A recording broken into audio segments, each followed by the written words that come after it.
So let's get you up to speed on some breaking news this morning. Senator Kamala Harris going big with this. I am running for president of the United States. Well, and I'm very excited about it. This is a moment in time that I feel a sense of responsibility to stand up and fight for the best of who we are. So it is official, and that is going down just as some other 2020 hopefuls are making appearances around the country on this holiday to honor the legacy of Dr. Martin Luther King Jr. NBC News senior political editor Mark Murray is joining us now. Our panel is back with us, too. So, Mark, she's making the announcement. She was out on GMA, as you just saw, breaking the news at 7:30 this morning. She's got an event coming up, I think, either later this week or early next. Where does this go? Well, this goes in that the field keeps on getting bigger and bigger, Hallie. And, you know, this presents a very diverse field for different backgrounds. And you now have your third female Democratic senator who's in, joining Kirsten Gillibrand, as well as Elizabeth Warren. You have the Latino former mayor of San Antonio, Julian Castro. We're waiting to see what Joe Biden does, as well as Beto O'Rourke. And the central question for so many Democratic voters is going to be who is best equipped to be able to beat Donald Trump and beat him on the stage 2020. And to me, that's going to be the year-long search for an answer to that question for Democratic voters. Is it someone like Kamala Harris, a former prosecutor, state attorney general, U.S. senator who's been in office now for more than 2 years?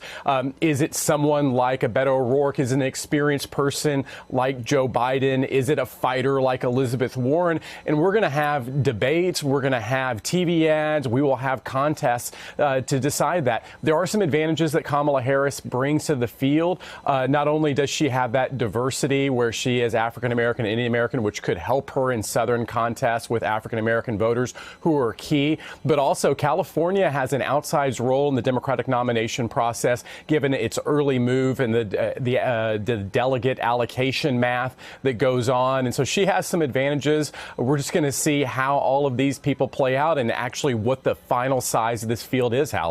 You talk about the way that people will frame themselves in this 2020 field versus the presumptive Republican nominee, Donald Trump. Here is what Kamala Harris said when she was making this announcement about how she sees herself. Watch. What I believe the American people want and their next commander-in-chief is someone who has leadership skills, who has experience, and has integrity, and will fight on their behalf. The American public wants a fighter, and they want someone that's going to fight like heck for them and not fight based on self-interest. And I'm prepared to do that. Mark, do you think that's going to be an effective message moving forward?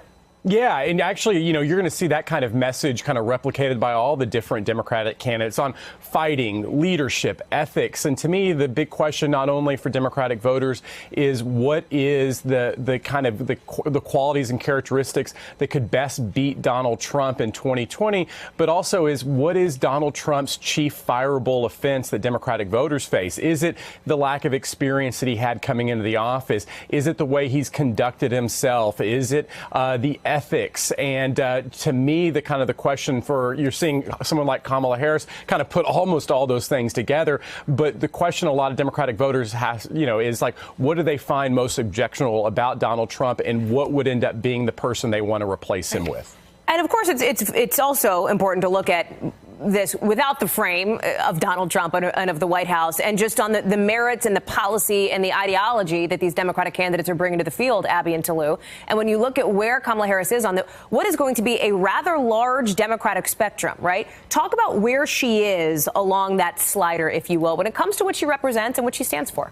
Yeah, she is sort of having the opportunity to say exactly where she is on that Democratic spectrum, whether she's more of a progressive, where she is on criminal justice issues. She has been known as one of the sharpest questioners during President Trump's administration of his cabinet officials, really putting them to task and asking them sort of where they're going to be on specific issues, and really pinning them to the table on specific issues. She's been very sharp as a former prosecutor on that. I think she wants to show that that's the type of person she's going to be taking the fight to President Trump during the campaign as well. I think my central question about this field is, with 20, 30 candidates, who can pull together the fundraising and the staffing to last through the next year to Iowa? And with Senator Harris in particular, and I don't know the answer to this question, my central question is, how much of a lock does she have on Hollywood and that donor community, which proved pivotal in the 2008 nomination fight? You're looking somewhere else, not the West Coast, but South Carolina, Jim, and the idea that she might play big there. Yeah, look, I think if you look at these 25 candidates or so, she's definitely going to be the one of the 3 or 4 that are still there at the end of this. You tweeted that this morning after she announced. You said, looking at all of it, she is likely to be a finalist, given that she's heading to South Carolina this week, and that the map, you think, is set up pretty well for her. I think the map sets up perfectly for her. And to Abby's point, she's going to be able to raise hundreds of millions of dollars online. She has a huge online base. She has one of the most experienced campaign teams of any candidates. If you look at the map, she's going to obviously do very well in South Carolina. California has moved up. I think she's a great candidate for a Texas Democratic primary, depending on what Beto does. I think it's clear she's going to be one of the people you have to think could win the Democratic nomination for president. So we referenced this at the top of the segment, but you've got her coming out this morning making the announcement. You have Joe Biden, Cory Booker at an event for MLK Day that's happening. You've got Jeff Merkley out on another network talking about whether he might announce and when. Here's what he said. You have been considering your own run. Don't you have to decide soon? Everyone's getting in. Can you wait much longer? I'll decide sometime in this first quarter, but I'm not in the same rush that some of my other friends are. Is that a little bit of slide shade over at Kamala Harris there for announcing so early, or no? No, I think he's just going to make his own choice. But here's the deal. Why wouldn't all these people run, right? There's no presumptive front runner. There's no one who scares anyone in this field, including the vice president. A bunch of these people are going to run and take their shot because maybe they can find some magic. Before we get to break, I want to just talk about one thing that was interesting, I think, over the weekend. And since we have a mixed generational table, I think it is fair to say. We thought we'd talk about it. Aaron Sorkin coming out. And you heard what he said, right? This idea of when he looks at the Democratic Party, as we talk about this presidential field, what he wants that to look like. Here's what he said. I really like the new crop of young people who were just elected to Congress.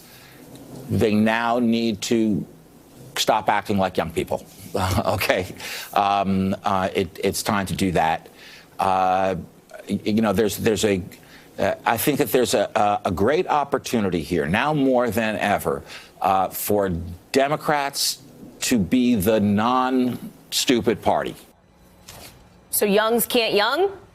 What a condescending jerk. I mean, are you kidding me? Don't pat us on the head and say, thanks for your votes and thanks for young people for changing the world. Also, don't call young people young people. Right, like, you never sound older than when you say sound like young your grandpa. people. It's ridiculous. Go away and make a new show. Go away. AOC fired back at him, and she was like, hey, listen, Medicare for all and equal rights aren't trends, basically. If we don't show up for people, why should you feel entitled to their vote? I mean, this is part of the dynamic heading into 2020. Absolutely. It's the fight we're having in the Democratic Party. Yeah. And you know, she's right. We need to stand for things. And he should just go design a new show. All right. We have to leave it there. Jim Messina, you've been killing it on the last word in these segments. Not bad. Thank you. Hey there. I'm Chris Hayes from MSNBC. Thanks for watching MSNBC on YouTube. If you want to keep up to date with the videos we're putting out, you can click subscribe just below me or click over on this list to see lots of other great videos.